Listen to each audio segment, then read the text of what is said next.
Hey boys and girls, we're here in sunny Los Angeles, California. I'm with Ben Schaffer, and today we're going to take a little tour of Unplugged Performance, and I think it's going to be really interesting. I'm really looking forward to the fact that Ben is going to show us the police cars. But before we get in there, we got a couple of cars out here that maybe you might want to talk about. Yeah, we have all kinds of fun with Teslas across the board, from racing to police cars to street cruisers and everything in between. Behind Sandy here is a brand new Performance Model 3. We have two of those that we've been using for development. This has been on the racetrack at Laguna Seca, at Button Willow. It has our racing coilovers on it, our carbon ceramic big brake kit, has a bunch of modifications done. And because the platform is new, we're going through and validating and redeveloping components to make that car as fast as it can be. And the one to the right of it is what we call our S Apex, which is it's about 19 pieces of carbon fiber that have widened up the Model S Plaid.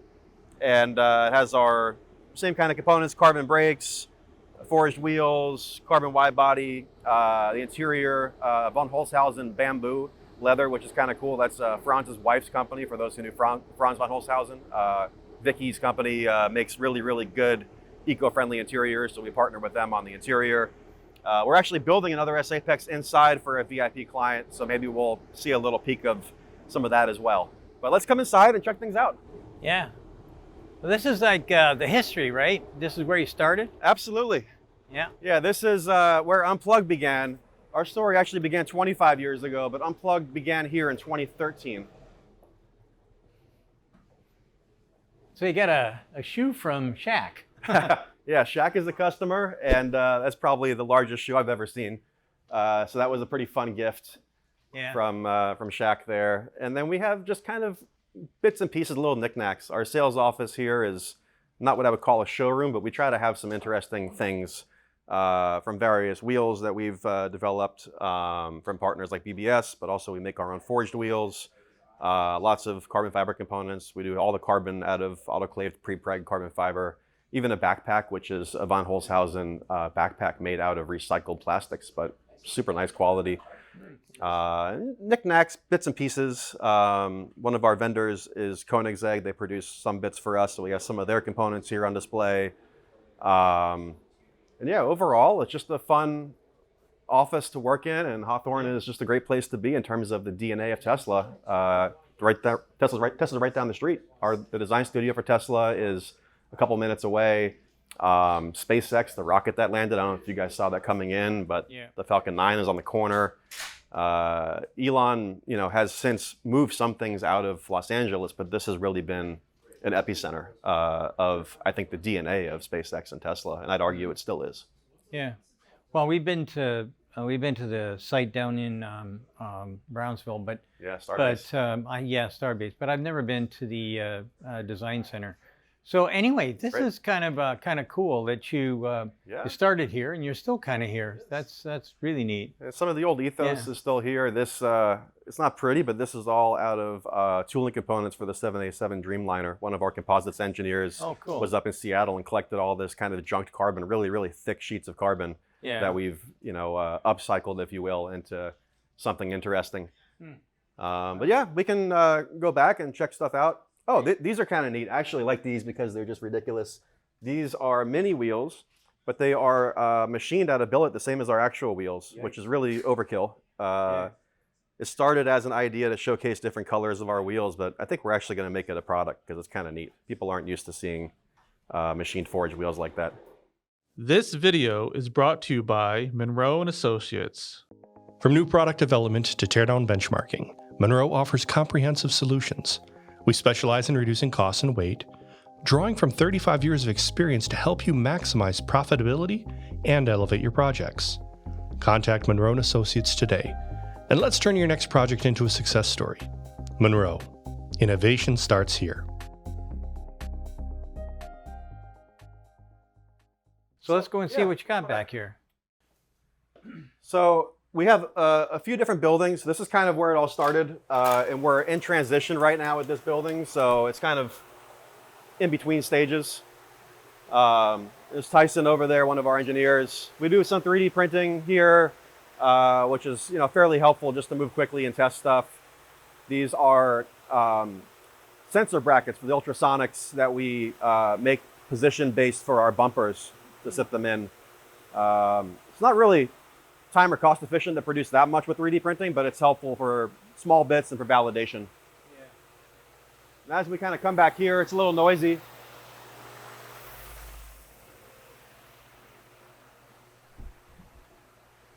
We used to do everything out of here. Actually, when we started Unplugged in 2013, the origins of the business was that the guys from Tesla Design Studio saw these GTRs we were building. We used to build a lot of these 2,000 horsepower Nissan GTRs, and they dropped by and kind of liked our crazy cars we were building and asked us what we thought about modifying Teslas.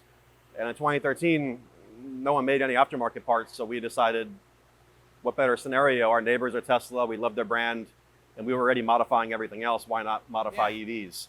So everything really started here with a bunch of high-powered ICE cars, and then we've since then went all in to this mission of trying to apply the same knowledge of aftermarket motorsports, aftermarket car tuning, but to apply it to Teslas. And if you come here 10 years ago, 11 years ago, we were manufacturing all the carbon fiber in-house right here. So some of the same team that was doing that is now helping to validate outside vendors for carbon fiber. But we were doing vacuum infusion, carbon layup, making our own tooling, everything in-house right in this small location. So we're still here, but it's changed as far as what we have to do now. Yeah, so you got a campus of like four buildings, correct? Yeah. Each building's relatively small, and it's not super efficient to have spread apart. But as we've grown, we just needed to acquire more space. So we'll bounce place to place, and we can kind of share, what it takes to do what we're doing at this stage. But every year, the business changes so much that, a year from now, it might be something different. Yeah. So what do you got going on here? So we saw outside one of our wide-body S Apexes. This is another one for a really special client that we'll announce later, but the guy's really one of my favorites and a legend. So this is kind of the ugly part of the stage right now. All the components are full carbon fiber, but then we end up basically shaping it all out and then primering it and then ultimately painting it and then vinyl wrapping it. So this is what I would term an ugly stage of the project. But as we go around the back, we can see some of the actual carbon fiber components here. So here's a bumper, for example, which has not had the kind of sanded down treatment. And then Eddie there is working on a trunk. All the components are pure pre-preg carbon fiber. You'll see in the trunk there's a Kevlar inner layer and carbon outer layer. And it's all meant to be super strong, very lightweight. And in the end, you don't really see any of it. So what we're seeing now is kind of how the sausage is made. But when it's all said and done, you see a car similar to what we saw outside. You call it the ugly stage. I call it the foundation. It is the foundation. So it's what's going to make everything look great in a real short period of time. Yeah, it's really about getting all the shapes perfect so that it looks like Tesla made it. And that's a lot of work.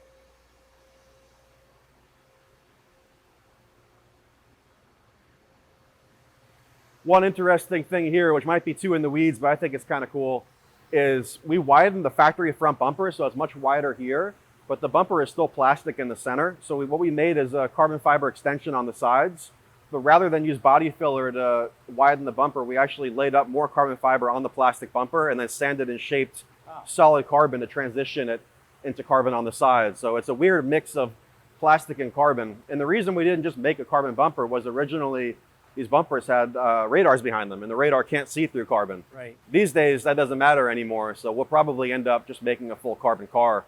But this was originally out of necessity back when they had radar behind it, because carbon doesn't transmit radar through. Yeah.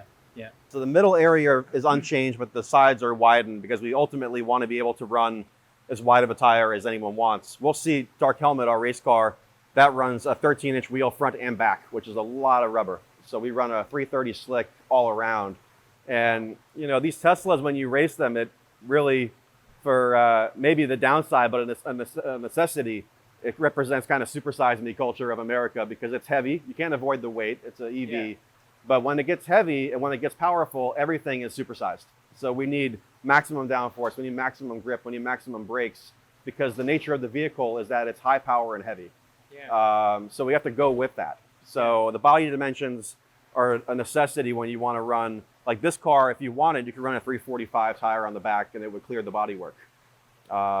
These are problems you only run into when you have 1,000 horsepower cars, which every Plaid is. So it's kind of this crazy, supersized race car format. At Pikes Peak, when we're racing up there, or when we're setting lap records at various racetracks, these cars were racing at twice the weight of our competitors. We're racing against radicals and LMP cars, and we're on the scales at almost 5,000 pounds. It's still physics, but it's kind of laughable when you look at the data and you wonder, how are we racing a family sedan against purpose-built race cars that instead of having 2 trunks, have 0 trunks. Instead of having, it's crazy these cars are as fast as they are. Well, crazy as it is, I think it's wonderful. It's fun. Yeah, it is. Yeah. So we'll keep on moving with the tour. Oh, here, by the way, this is also Von Holzhausen bamboo leather. It actually feels to me very similar to Ferrari leather, but it's made out of recycled bamboo. And yeah, Vicky's company is fantastic. And this is going to go in a Cybertruck, actually. So we're doing custom interiors for a variety of vehicles. This will be a Cybertruck for a really interesting build. So I guess we can start with some of what's parked out front. This is a bit of a different view of what's out front than the other location. I'll just kind of narrate what we're seeing here. So we have what we call our Invincible Cybertruck on the left, and then an early prototype of the police Cybertruck on the right. And then to the right of that, we have Model Y patrol vehicles. Wow. So I think maybe what we'll do is perhaps we can go into the Cybertrucks first and then do a deeper dive into the Model Ys. Does that work for you? That sounds fine to me. Great. So I think we'll start with the Invincible Cybertruck, as we call it. So on a truck like this, our ethos with modifying Teslas is really to first try to understand what the vehicle is before we start modifying it. And in the case of a Cybertruck, obviously the intention is to make it as rugged and indestructible as possible. But there are limitations to what a vehicle manufacturer can do from a homologation standpoint. For example, as rugged as the truck is, the plastic bumpers have to be there for pedestrian safety reasons. Yeah. On our vehicles, we took all the plastic on the bumpers and made everything steel. So everything externally on the truck is, I would say, hardened. So one of the unusual things about using carbon fiber on a hood in this case is that we used it to create volume instead of to make it lighter. And the reason we created volume was to house this 50-inch curved light bar. And the idea behind it was that the curved light bar, we wanted to provide an option that was away from the roof of the vehicle and more integrated for aerodynamic reasons, and also, quite frankly, because it looks cool. So the hood is really designed around the light bar, and then rather than use ventilation for downforce, we use ventilation for heat extraction for the light bar. So it's kind of the unusual usage of motorsports carbon fiber, not to save weight, but to add off-road lighting. But the rest of the truck is just real heavy-duty, rugged stuff. So we have all steel on the push bar, on the bumper, on the side panels, and they can support whatever weight you throw at them. You can jump on them, it doesn't matter. We have beadlock wheels that are forged. We used all this blank space as a mounting location for a molly panel, which I kind of thought was maybe an interesting use case for blank space. Some of this stuff obviously has an aero disadvantage, but for off-roading it doesn't really matter. So it's really choose your adventure as a customer as to what things make sense. The fender flares are wider, which helps house bigger wheel and tire packages without upsetting the cameras and without upsetting full self-driving, which is coming. The rear bumper is super wild. Everything's steel. We addressed the solution to be able to mount an extra wheel, which the truck doesn't have from the factory in this way. And you can see from here, it's easier to grab this one, but you can see it's pretty stout. So these swing arms they're a little hard to move, but they swing out. And then, the tailgate drops down as normal. You can mount whatever you want to it.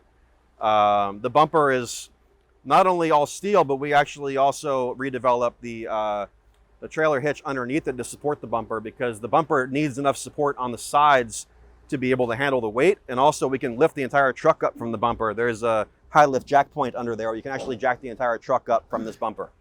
And all this stuff, obviously you wouldn't want to try to do with the plastic bumper. So are you going to just sell this to, say, the different police departments, or is this going to be something that an individual might be able to buy? All of this is all consumer based, not police, but one of the things that we're interested in is finding the crossover between civilian, police, and military. And we're coming out with a military program for the Cybertruck as well. And the goal is, whenever possible, to find crossover in these use cases, because it takes a lot of work to develop and engineer something. And if we can have multiple use cases, that's better. So some of this stuff is optional on the police cars. A lot of it, quite frankly, is overkill. But for enthusiasts who want to go off-roading, who want, you know, the most badass Cybertruck to be even more rugged, this is really kind of focused effort on areas that Tesla, it isn't that they can't do it, it's that they can't legally do it on a production vehicle. So we kind of find the areas where we can take things further and add our own values to it. So this is kind of a fun project. And then next to it, we have what I think we're still very early, but there's obviously a lot of excitement for good reason around the idea about Cybertruck patrol vehicles. And this is an early version of that. So the Cybertruck police car, we have a dedicated forged police wheel package. We have lots of lighting integration, and we're continuing to build more components onto it. And then we have 2 Model Y patrol cars. These are actually 2 different clients. We have South Pasadena on the right, and we have one of our first East Coast clients, Douglas, Georgia, on the left. And I think it'd be interesting to discuss some of these components. So what I'd like to do is go over a couple things myself, and then we'll go inside, and I'd like to introduce a couple special guests as well. Before I bring them in, I wanted to point out one detail of engineering, actually 2 details of engineering that I'm quite proud of, because I think they're meaningful for police departments. This car represents one of our first vehicles. And when we first started this, we didn't yet have, in all cases, our wheel and tire package. So the comparison of these 2 is very interesting for police use. Now, what Tesla does from the factory on their wheel tire package is they design it for aero efficiency, which means that the wheel face and the tire sidewall are pretty flush, which is great for aero. But this is one of the very few cars on the road that doesn't have a curbed wheel. Most of them end up seeing curb rash because there's no tire protection. Now, the factory wheel, you have basically an aerodynamic focused wheel that's cast, and it's efficient for manufacturing and it's efficient for daily use. But police departments, what they do is they don't care about any of these things. They run over curbs, they get in chases, they do a lot of wild stuff, and we believe they need a different solution. So what we've come up with since then is this. And when you see them side by side, you'll notice a couple key differences. First of all, this is actually a police dedicated tire. This is an Elite Force BFG tire that's meant for police use. Then you have sidewall protection and a harder sidewall that can support all of this kind of crazy activity that police drivers do. And then most importantly as well, we went with the lightweight forged wheel that looks like an old school steel wheel, but it's actually FEA rated, super heavy duty, is pretty much as indestructible as you can get for a wheel, but still very lightweight and forged. And we made an 18-inch wheel that'll clear even the performance calipers that usually require a 19-inch wheel. So we downsized the wheel, we made it as light as possible, and we created a lot of sidewall protection so that officers can drive as hard as they want and not have any fear about cracked wheels and have plenty of tire coverage. That's just a good visual to see kind of where we're going with engineering. And then these are our ballistic door panels here. Douglas chose not to have them, South Pass chose to have them. But what's interesting with these in particular is it's a different approach to bulletproofing the vehicle. Traditionally, what happens is there's a lot of labor and work to be done to insert steel plates and various things inside the cavity of the door. And there's a number of problems with that. Besides cost and inefficiency, the biggest problem with that is that it actually is really not ideal for officers in daily use. When they're ducking behind these doors and relying on these, the car's not always on a flat surface. And when you have a huge heavy door pushing on you, it's not a great outcome. So these are actually much lighter, which make the door hold up better. The hinges aren't going to break because it's not sagging. The window's not going to contact like it would on a heavier ballistic door. And ultimately, we think it's a better solution. These are on all of our vehicles as an option. Very lightweight, easy to install. If something happens, this comes off. The door underneath usually is fine. You slap another panel on it and good to go. So these are kind of 2 interesting outcomes. Sandy's probably wondering what's behind it. It's Dyneema, which is, we think, better than Kevlar. Yeah. And an ABS kind of outer layer and enough kind of backspacing in there for the Dyneema to catch the bullet and function. So we talk about bullets. What kind of bullets are we talking here? This is NIJ 3+ rated. Okay, for us that don't know what that means, What is it? Means a lot of stuff. I don't have the whole list top of head. It does not. There are some, of these specialized bullets that can pierce vests. Some of that stuff probably is not under NIJ 3+, but all the common handguns and various things is covered under NIJ 3+. And it would be even better than me saying it because I am less of an expert than the guys inside. So I think what we should do is go inside and introduce James. And I know we have a special guest in there as well. Cool. So let's go in there and dive into the specifics. I know they have a lot to say. Come on in. So guys, we have James Headland. James is our director of fleet for Upfit, which is our police division. And then we have the one and only Sergeant Abdallah. Good morning. Good morning. Good morning. How are Good you? meeting you. Nice to meet Nice you as meeting well. you, Sergeant. Sir? Yep. Good to meet you. Great meeting you. Yeah. Yeah. So is that one of yours outside? It is one of ours. Yeah. It's one of 10 patrol cars. We have a fleet size of 20, and we just converted our entire fleet all at once to EVs, those being Teslas. So we have 10 Model 3s for our admin and detectives, and then 10 of the Model Y patrol vehicles. Very cool. So we were just looking here and was asking about yours has bullet protection. What exactly in kind of like bullet talk? What would this protect you against? A rifle, which is Rifle 30-06 or primarily we're looking at 5.56 or 2.23. Yeah. Wow, that's still plenty good. Yeah. That's very good. Yeah. So how did you, I just got to ask the question, how did you convince City Council to go in this direction versus, and usually it's just, well, we can't do that because we've got all these Ford spare parts and blah, blah, blah. Right. How did you do it? Well, part of it's your fault, Sandy. Yay!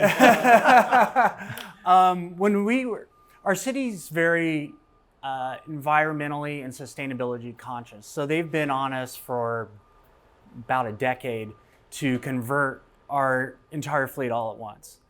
And we had kind of a long history of saying, not no, but not now, because we felt like the technology wasn't quite there yet. Until Tesla unveiled the Model Y in 2019, it really perked us up, and we thought that might be the first form factor EV that could meet our needs. So we started doing our due diligence in earnest, and that's where you came in, because I watched many of your teardown videos to really get kind of granular with it, to figure out, okay, which EV is on the market that would perform well, that would reduce maintenance. For us, the best maintenance is no maintenance. Safe vehicles. Yeah. And after that probably 3 years worth of research, we decided to go in Tesla's direction. Did you look at anybody else? We did. We looked at the Ford Mach-E, Yeah. the Hyundai Ioniq 5, Volkswagen ID4, and the Kia EV6. So two of those should have been knocked out immediately, but I'm not going to tell you which ones. So for us, it really got down to the Model Y and the Mach-E. Yeah. And again, that's where you came in. I had concerns over the cooling system for the Mach-E and all the potential failure points with the spring clamps. Yeah. And again, we're trying to get away from maintenance and the requirement to have it taken in to be inspected every, I think it was 10,000 miles, every year 10,000 miles. That part was significant for us, and we're trying to get away from it. Well, there's a lot of things that can go wrong with an ICE vehicle that doesn't go wrong on an EV. You don't do oil changes. I don't have to worry about a spark plug dying or an injector failing or on and on and on. There's a lot of things that can just be eliminated from your thought process. Mostly what we find is that people that drive EVs a lot, 500,000 miles and whatnot, there's people who've got half a actually 3/4 and 1 million miles on Tesla vehicles, Model S mostly. And these guys are saying that, yeah, brake pads, that's it, brake pads. I mean, when you have none of the heat that an engine, and by the way, I am an engine engineer, so none of the heat issues, you're getting an explosion that would knock your socks off if it happened in the middle of this room.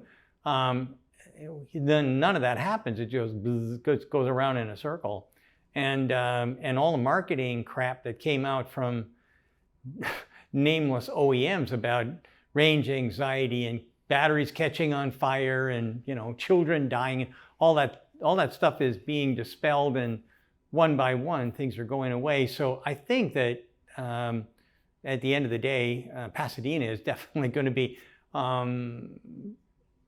well, the pioneer for sure, but also probably get high marks for moving in the right direction, as it were. That's our hope, and I think we also have a hope to inspire others to do the same thing, because for our use case, after, again, all that research, we found that it was not only a viable option, but the best option for us, because we get a much better performing car than we had before. Yeah. It costs significantly less to maintain and fuel. And if we can get away from the maintenance part, it's not only the cost associated with it, but the related downtime.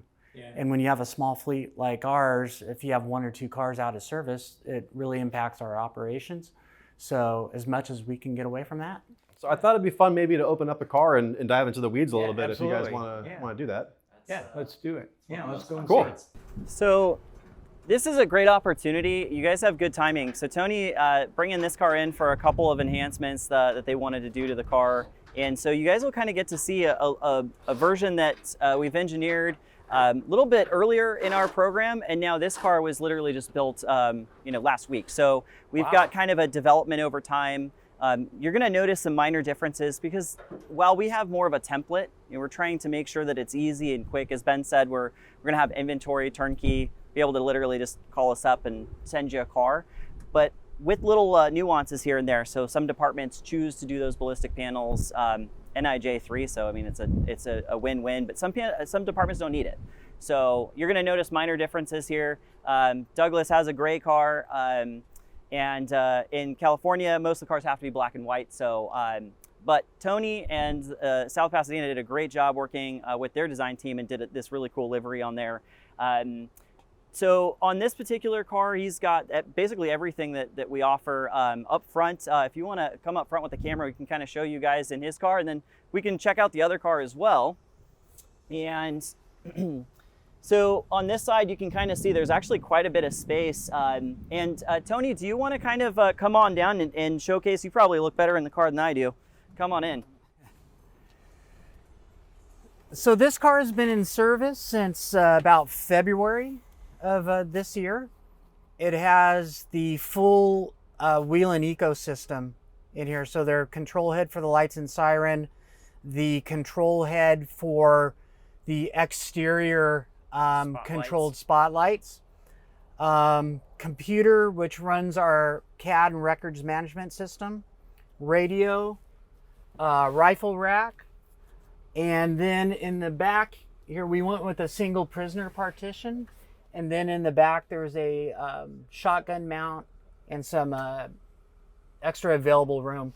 And one of the reasons that we went with the single prisoner partition is it allows full movement up and back of the driver's seat for some of our taller officers, and also it helps restrict some movement for prisoners that are in the back. Yeah, in this, we did a lot of research on this, by the way. We obviously worked really closely with Tony to figure out what the best options were for deploying and making sure that everything we put in the car is not just going to look cool, but it also does the part, right? So, you know, they use these as real police cars, and I'm actually, every time I see one with scuffs, it makes me happy, because it means they're being used, you know, to the way that we built them out. So it doesn't take us long to scuff them, right? One of the things I know is going to make a big difference over time is, you know, just how we continue to evolve. You know, Tony's seen this firsthand, but we don't just take what ideas we have at the onset and stick with it and just never change, just never stay with status quo, keep innovating. And so we use feedback directly from all of our partners. So we partner with now a ton of different agencies, South Pasadena especially, and we use that feedback over time to innovate and make new changes. So we did, for example, this car has a single prisoner partition, and there's a lot of reasons for that, but we found that it keeps people from getting on their back and trying to get crazy. And so if you want to come on over, I can show that to you. So basically, obviously this is hopefully the only view that you get. You don't have to get in there without cause. But it's actually a good amount of space. And what was can we say the maximum threshold of capacity for the largest suspect? When we tested, I think the largest at the time was over 350 pounds. Yeah, over 6 feet. So 350 pounds is over 6 feet. That's pretty good. It's plenty of room. Yeah. And what I'll do is, so you kind of got a good idea of this car that's already been deployed with South Pasadena. I'm going to show you this car from Douglas. So this car is going out to the city of Douglas. I'm actually going to squeeze by you real fast and kind of turn on the lights. That way you get a full full view of everything.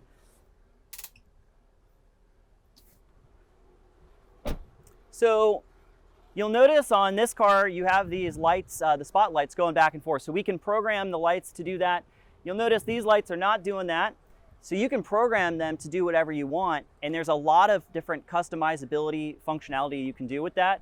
So again, we partner with Wayland. We wanted to work with a brand that's highly respected, great team over there. And because we do a lot of our own research and development and engineering, we wanted to work with people that had that same level of engineering prowess.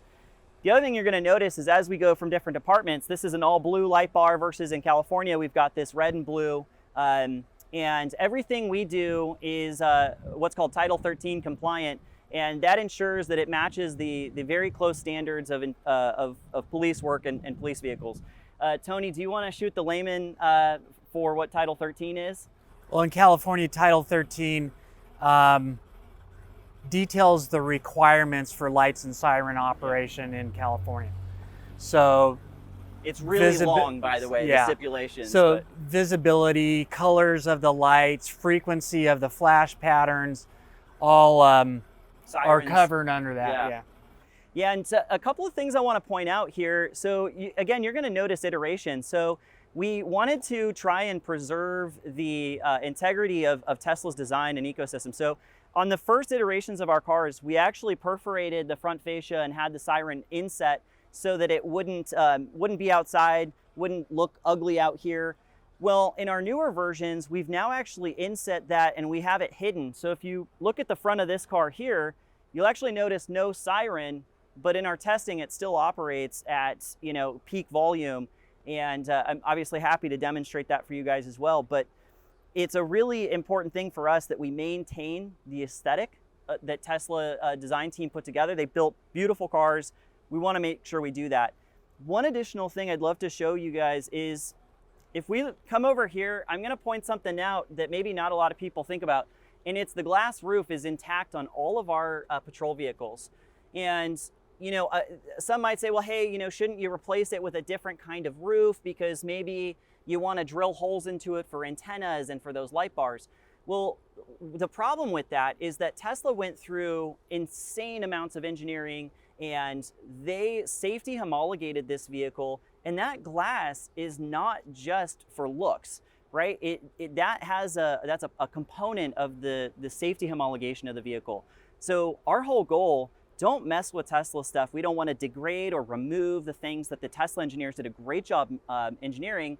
So we keep the glass roof, we maintain all of the OEM functionality and operability. So autopilot still works on these cars. If you bought FSD still works on these cars. I won't speculate what officers could or couldn't do with autopilot, but it works. And so that's really nice. Things like Sentry mode, all of the great features from Tesla still work. If you guys want to come back here, I'll show you how we kind of coordinate our electronics. One of the things that we're offering, digital license plates for the departments that are interested in doing that. And so that's also a really nice option because if you were to take that off the car, it indicates it's stolen. So we partner with Reviver on that. And then I'll open this up and you'll kind of notice some additional components here. So you've got lighting on the edge. We of course have an override here. That way if you know, they wanted to turn that off, they can. And if we look under here, you'll notice that we have a red light. We can actually turn that off and we can turn it to white. So that's red, white, or off. And the great news is that that actually turns off when you close the hatch. That might sound like a silly detail, but most of the upfitting that occurs in these cars, they just pop a puck light, and if you pop it on and leave it on, it's actually blinding the officer while they're driving down the road. So if you ever seen a light on in the back hatch of a car police car while it's driving, that's why. I'll also open up the electronic space. This is something we're really proud of. So we, of course, we have the prisoner partition up front. Just like South Pasadena, they went with a single prisoner partition. So this half behind here is fully accessible for an officer to put additional gear or things like that behind that seat. And then on that side is the prisoner partition. And if we open this up, this is where we keep some of our electronics. So a good amount of our electronics we of course have in various different locations on the car. So, you know, that includes power systems, conversion software, and then we innovated a technology that within the ecosystem of Tesla and Scope doesn't mitigate Tesla's operation, but keeps the cars awake. So this is actually really important. A lot of people don't think about all these electronics have to be powered on. The laptop, the police radio, even the lights need to be able to run for hours at a time. We've tested our system. We can leave everything on, lights, radio, laptop, for a week, and we've seen the battery not drop above 10%. So literally 10% drop in battery over 1 week of just leaving everything on. That's preliminary testing. We've got, you know, we do a lot of other examples, but it's pretty incredible. We've built a really efficient system. And as you can see, we take a lot of time, effort, put a lot of attention to detail into our builds. And we really always just make sure that we do the best stuff. One thing we also did is we custom engineered a wire harness that specifically coexists with Tesla's ecosystem. So again, everything we're doing, trying to make sure we don't inhibit the great car that they engineered from Tesla. So we engineered the wire harness. I have one inside for you guys to see because sadly you can't see how beautiful it is with most of it covered up. As we were kind of discussing earlier, we put a lot of extensive engineering into not just the hardware like the suspension, the brakes, all of those, the emergency lighting, but we also bespoke innovated a wire harness for the patrol cars, and of course made in USA. And then we actually partnered with a supplier that builds all the wire harnesses for a company that does rockets. That's all I can say on that. But it's a super high quality. We actually put so much work into this. This is V1 still after about a year of using it, and we've not needed to make any revisions. But super high quality, and we test everything. We use oscilloscope testing on everything we do, and high and low. And then this little box here is basically houses our specific electronics to ensure that the car stays awake, and that's called our insomnia box. And fun fact, you guys are actually the first to ever get either of these products on video, so saw it here first. And that's kind of cool. That's one of our raw Upfit forged wheels. But here's what we found. If we cover this up, the electronics are hidden away. All of this space and all of this here is completely available for officer use. And you still have the side, And by the way, the front trunk is still completely open and available for use. So we found, after doing tons of research with various different departments across the country, that a lot of officers were just throwing stuff inside, right? So they weren't necessarily using some of those drawers that sometimes get put in police cars. So we said, hey, let's try this out. And if we open South Pass's car, you can kind of see, Tony, when's the last time this car was on patrol? As early as today, about right? 10 hours ago. Yeah, so this is a used police car, and hopefully it's safe to open this up here. Yeah, so literally they just pull stuff in and pull stuff out as needed. And the other thing I wanted to point out is you'll notice that on a lot of these cars, we're integrating the antennas underneath the glass. So if I close this up, you're gonna notice that we've got 2 different antennas there. All the other antennas on this particular car are completely hidden out of view. Now, it does depend on the department and sort of what antenna or frequency they're operating on. The reason, again, we do that, aerodynamics, right? So every little tiny thing you add to the car reduces that or increases that drag coefficient. We want to make the cars go through the air quickly. That's also why we keep those light bars nice and flat. So the other thing I wanted you guys to see, the inside of this other car, pretty similar. I'll open this up just so you can kind of get an idea. So not a ton of changes, but you can kind of see minor little upgrades. There's a few that are pretty cool, so I'm going to hop on the other side so I can show you.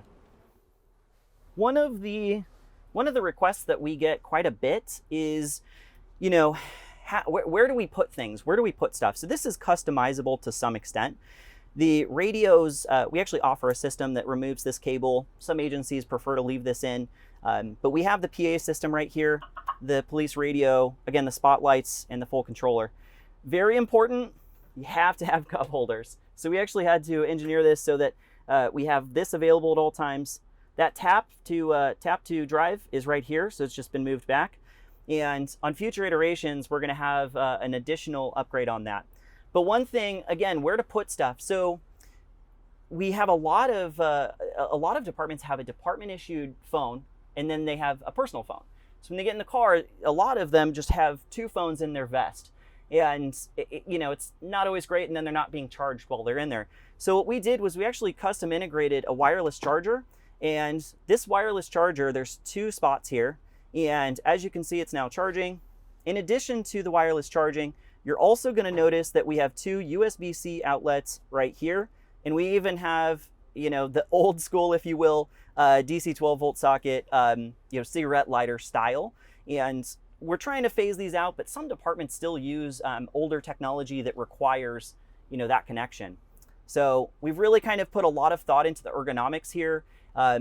You know, I think as time goes on, we're going to notice a couple of additional things. For example, all of our newest iteration vehicle, because this we built about a couple weeks ago, have a reduced height center console. So what you're going to see is that this center console is essentially reduced in height by 4 inches. You just might be wondering, like, what does that do? Well, for the officer, their duty weapon is going to hit right here against this wall. So what we've done is utilizing, again, extensive research and just ongoing, you know, improvements. We've said, okay, hey, let's remove that component, drop this down, and now the center console will be flat with the seats, and it'll make it more comfortable, give more egress for the officers. This also, of course, helps with getting the rifle, since the rifle is located just behind them. So basically, that'll just be located right there. We even have an upgrade coming where we're going to have a printer behind the headrest on the rear passenger seat. So we're putting in a lot of really cool little touches on all of this stuff. So I did want to point out something really interesting. Of all of these cars that we have over here right now, save for this vehicle, which is a customer car that we're working on right now. This is actually another case where a customer comes to us after doing some stuff to their car and says, hey, you're the experts. Can you make this better? Or can you enhance it or fix something? But that's a civilian vehicle. All the rest of these cars over here are actually vehicles reserved for police. So, including the Cybertruck, I should note. So, yes, we are going to be working with Model S's. Yes, we already have several customers for Cybertruck, and these are actually all built admin cars, these 3 here. So again, that's that undercover, you know, kind of, you know, detective vehicle. So again, you'll notice slightly different variation on the lighting on these cars by their request, but all 3 of these are vehicles ready to ship out. This is what we call our technical center. And we previously were building the police cars in here, but we've since moved to a new facility for that. So we'll show you that as well. We'll kind of swing this way. So we caught a quiet moment during, I think, lunch break, which is great. Happen to have our race car here. This car won its division at Pikes Peak and got us that flag that we saw earlier. And it's kind of just a very extreme and very unusual race car in that it is not really much lighter than the stock car, and it's a family sedan. And you know, even though Tesla Plaid is fast for acceleration, I'm not sure people will think of this as a traditional race car that would race against open wheel cars and unlimited class competition. In fact, after Pikes Peak, this car continues to race. It has a race grid life graphics on there that says unlimited on the door. That means this car raced in an unlimited time attack class against any car of any category, and it won in unlimited the last time it ran. So a testament to Tesla's engineering, to the fact that these cars are that capable out of the box. And then on a vehicle like this, we changed all the aerodynamics very aggressively, obviously. We have 19 by 13 inch forged wheels, which is really, really heavy duty wheel and tire package with slicks, Advan slicks on there. We have our carbon ceramic brake upgrade, higher capacity brakes and ducting. But the key point is it's factory power, it's factory firmware. It is not really any lighter than stock. For a lot of reasons, this is very similar to a Plaid that anyone can buy. We just changed brake, suspension, and aerodynamics to make it into a real winner against the world's fastest cars. Just out of curiosity, did you have to charge, like Pikes Peak? It's a fairly long route. What did you have to charge or anything in between start to finish? No, so Pikes Peak, you have 3 days of practice that are basically 1/3 sections of this uphill run. Yeah. And you only get to run it once on race day. Yeah. And your conditions are whatever they are. And every year the conditions totally variable in terms of weather and road conditions. But a car like this, the fastest cars of all time, the key threshold was to be able to break 10 minutes. We broke 10 minutes with this car, which is very hard to do up there. Yeah. And that's the length of the run. So this car can run 10 minutes from a full state of charge. And by the time the 10-minute run all uphill was done, about 14,000 feet up, I believe it had about 20% left in the battery. Really? You still have thermal challenges and you still have deterioration of power output. Yeah. But the battery capacity was no problem. If anything, arguably it has too much battery, and we could shed some weight if we had that optionality to pull some cells out, which we don't. But this car, you know, factory battery, factory drive units, factory cooling, factory firmware, factory track mode, factory everything, which is a lot of constraints to work with, but still fast as hell. Cool. Wicked. That's absolutely wicked. All right, so this is our newest expansion. We're still moving in, so it's not exactly set up yet, but the whole purpose of this facility is to support the growth of Upfit, our police program. So what we have off to the right here are some cars at various stages, some of them brand new, and some of them, looks like that one's pretty much finished. On the left side of the building, we're about 22,000 or so square feet here. On the left side is warehousing, and on the right side, as we go down here, is where we're starting to transition our building of the police cars. And our goal is to expand our capacity here and then in other facilities to ramp up. So if you want to look down there, you see basically the warehousing areas. About a little more than half the building is warehouse. And then down here is where we are shifting all of our production for Upfit. On these vehicles, we're not able to disclose the customer, so the doors are covered, but you can kind of get the idea as far as the production process. Our team over here is always hard at work on building the cars, and much like Tesla, our success or failure comes down to how efficiently we can build. It's really about efficient manufacturing. So for us, when we talked before about how we're building our own harnesses, how we're creating all these solutions, it's a combination of the right long-term solution for Tesla service, for our customers, but also for assembly. And the whole point here is to be able to continually drive down the costs, increase the efficiency of production. And we're about almost 2 years into our learning curve, but this is representing kind of our next stage of production. James, do you have much you want to add? Yeah, so as Ben said, we have really the gift of working with law enforcement agencies across the country.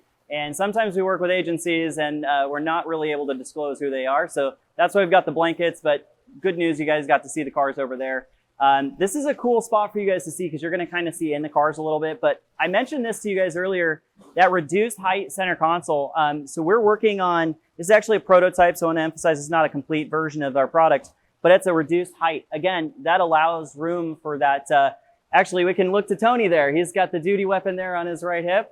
We have a lot of officers that like to carry a drop leg holster, and with the original version of that center console, it's about the OEM height of the original one. So we found that if, through feedback from the officers, if we drop that it enhances their comfort because they can kind of bleed over into the center console.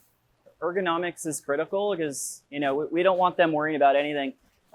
What that gentleman just took away, that's actually an electronics box, and what we do for production, we actually pre-build those. So we build all of the electronics that we can, and again, it's all about systematizing everything, making it streamlined so that we can get these police cars on the road and ensure that the officers driving them can get them and use them quickly.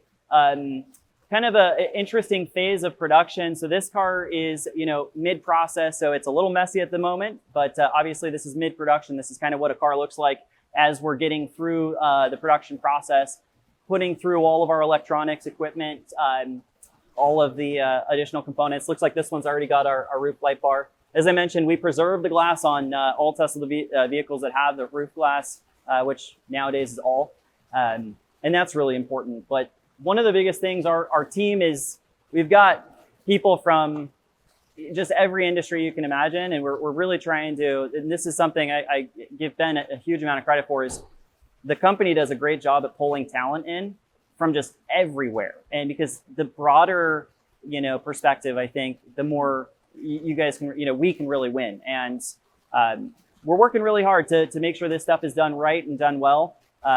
So I think additional components to kind of show you guys. This is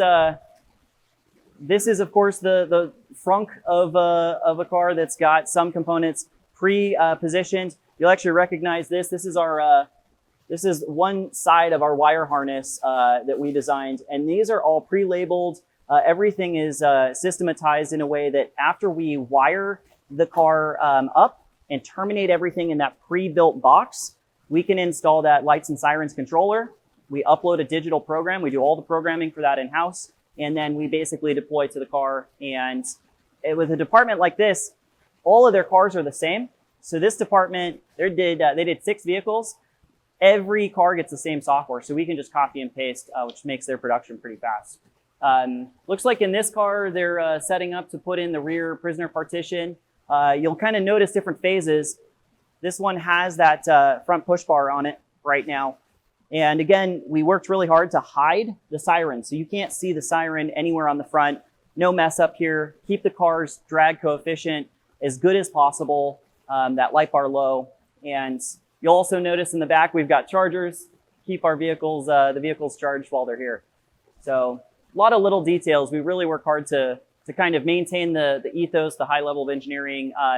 And our team is constantly evolving and training too. So we use, you know, our Tesla training facility, you know, being a Tesla certified body shop, we use all those tools to do our training. And the team is constantly evolving and getting better. So it's exciting. It's good. Yeah, the nature of this facility and what you've kind of seen little bits and pieces of is that we're setting up to better support customers and to scale. So around this facility, there are a handful of brand new Teslas that we have delivery of. That'll be our first true turnkey vehicles that we'll be able to offer brand new for departments. And our goal is to transition into the shortest lead time and the easiest onboarding possible for departments. Tesla has a phenomenal system to manage fleets. They call it Tesla for Business. So we help the officers get onboarded on that process where they can manage their fleets.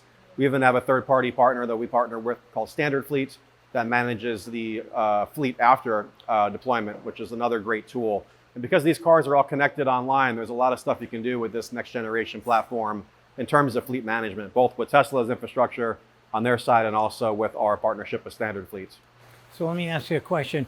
Because you're pulling in so many new features and functions, are any updates that you would need? Are they OT as well? So it's a really good question. So we're working on doing OT updates on future revisions. The most part, everything that we're doing on these cars is static enough that we don't need any level of software updates, right? So the software we have right now is pretty redundant.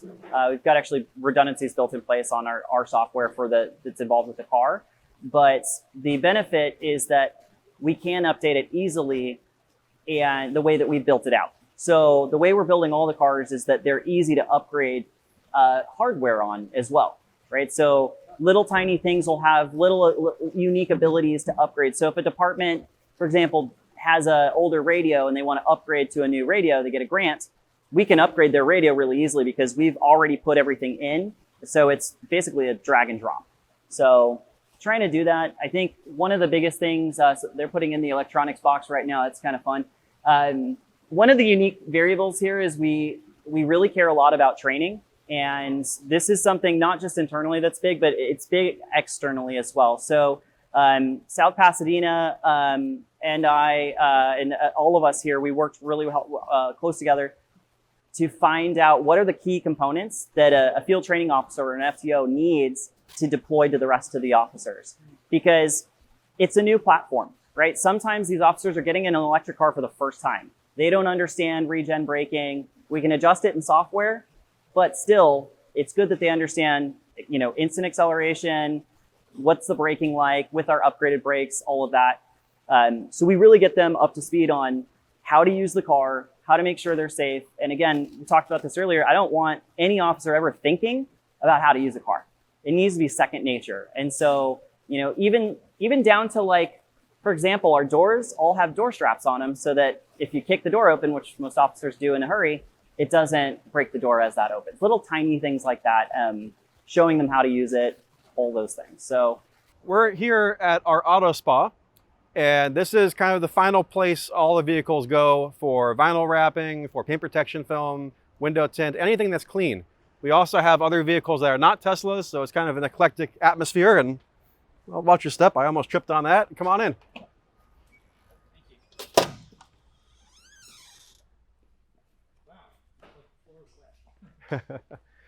So this is our auto spa location, and we have a very talented team here and a dedicated, very, very clean space, because that's what you need to do the kind of work we're doing here.